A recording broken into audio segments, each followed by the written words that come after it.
Offroad karavan severləri salamlayıram hamını. İlk səfərimizə çıxırıq.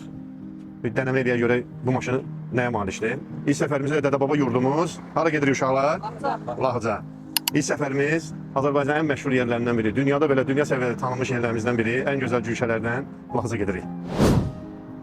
Ərzaq tədarükümüzü də ki, gəlmiş ərzaq tədarükü görməyə. Alış-verişimizi hardan edirik? Əlbəttə ki, Şanətdən.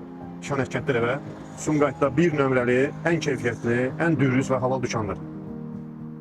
Gəldik Şanətə ərzağımızı almağa. Dayı, necəsən dayı? Bizim quzu ətindən mənə kavablıq doğra, zəhmət olmasa. Gəlin görə bilən. Burada kalbasalar hamımızı erkək dana əti ilə vurulur. Bir də toyuq. Toyuq da özümüzündür, dana da özümüzündür. Bir dənə dana kalbasası ver. Bir dənə qoç ver. Bir də quyruq qoy bizi üçün. Ev bəsdir.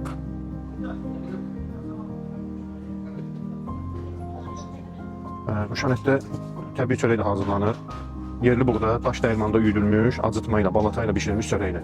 Çox keyfiyyətli, organik çörəklə. Bundan da yola götürürük. Əti aldıq, quzu əti, kabablıq. Yerləşdirik soyuducumuza bu şəkildə. Kalbasaları burada yerləşdiririk. Bu ciyərdir, quyruqdur. Kabab eləmək üçün. Yolculuğumuz davam edir. Ceyran keçməci keçdik. Üzü Şamaxıya tərəf. Maşın özünü maşallah çox gözəl aparır. Silik transmisiyası olsun. 9 pilləli ötürücü. Həqiqətən də sözümü deyir də yəni. Heç hiss olunmur ki, transmisiya ötürür pillələri. Yolun da cobudluğunu maşın hiss eləmir. Bu maşında həm amortizator, həm resor, həm də pnevma balon sistemi olduğunu görə çox gözəl yumuşaqlıq verir maşına. Səyahətimiz davam edir. İzləmədə qalın.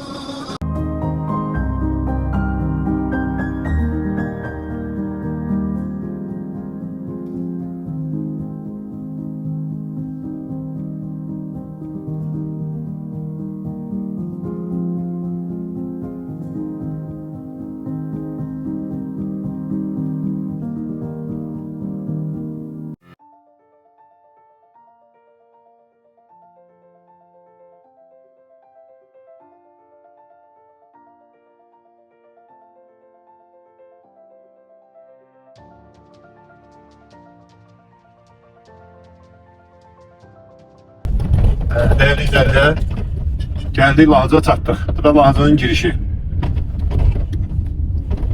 Lahıca ile girdi Lahıca'ydı. Burada gələcək bilən ki, Lahıcanın içində Dayıoğlu'nun kafesində bir işlə söyləyə ondan sonra qalxırıq dağlara.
Qərara gəldik ki, Nanıza gedək.